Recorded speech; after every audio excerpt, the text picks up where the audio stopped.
ਉਹ ਜਿਵੇਂ ਕਹਿੰਦੇ ਹੁੰਦੇ ਆ ਨਾ, ਆਖੇ ਦੀਵਾਲੀ ਨੂੰ ਬੂਹੇ ਖੁੱਲੇ ਰੱਖੋ ਮਾਤਾ ਆਉਂਦੀ ਹੈ, ਕਹਿੰਦੇ ਨੇ ਕਿਸੇ ਦੀ ਸ਼ਰਧਾ ਹੈ। ਚਲੋ ਮੈਂ ਉਹਦੇ ਤੇ ਸਵਾਲ ਨਹੀਂ ਕਰਦਾ ਵੀ ਮਾਤਾ ਲక్ష్ਮੀ ਮਾਤਾ ਦੀਵਾਲੀ ਵਾਲੇ ਦਿਨ ਆਉਂਦੀ ਹੈ ਕਿ ਨਹੀਂ ਆਉਂਦੀ, ਇਹ ਵਿਸ਼ੇ ਤੈਨੂੰ ਸਾਈਡ ਤੇ ਰਹਿਣ ਦਿਓ।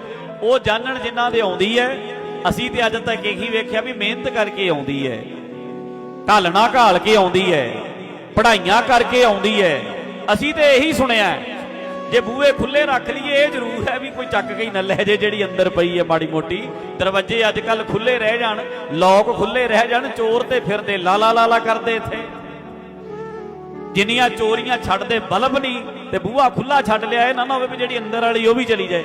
ਵੀ ਦੀਵਾਲੀ ਅੱਗੇ ਆ ਹੀ ਰਹੀ ਹੈ, ਮੌਸਮ ਬਦਲ ਰਹੇ ਨੇ ਤੇ ਗੁਰਮਖੋ ਇਹ ਤੇ ਰੱਬ ਜਾਣੇ ਮਾਇਆ ਲక్ష్ਮੀ ਉਦਣ ਆਉਣੀ ਕਿ ਨਹੀਂ ਆਉਣੀ।